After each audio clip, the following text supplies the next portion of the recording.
Good morning guys. आज जो poetries है वो बहुत अलग टॉपिक पर मैंने बनाई है। ये पोइट्रीज वो वर्किंग वुमेंस के लिए है जो मैरिड है, जो घर का भी देखती है और अपनी वर्किंग लाइफ भी देखती है। इस बीच उनको बहुत से सर्कमस्टेंसेस होते हैं, मिसअंडरस्टैंडिंग होती है फैमिली के बीच, पार्टनर के बीच।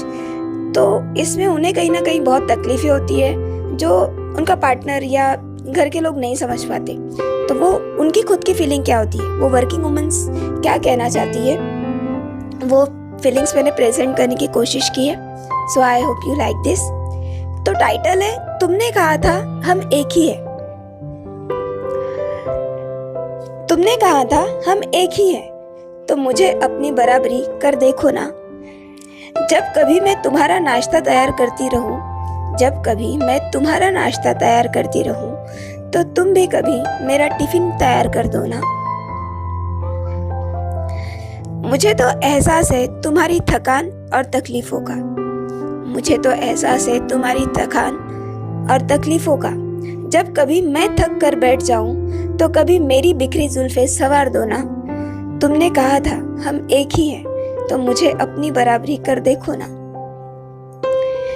कोई घर कीमती चीजों से और पैसों से नहीं बनता, घर की नींव तो प्यार पर खड़ी होती है। तो तुम मेरी जगह अपने प्यार से इस घर को संवार दो ना। तुमने कहा था हम एक ही है, तो मुझे अपनी बराबरी कर देखो ना।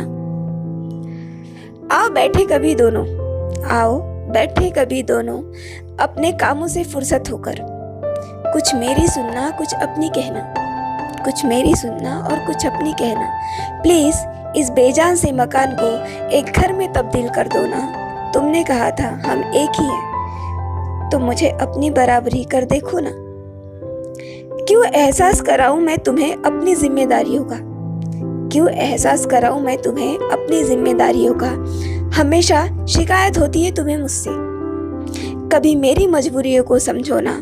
तुमने कहा था हम एक ही हैं, तो मुझे अपनी बराबरी कर देखो ना। प्लीज मुझे समझो ना।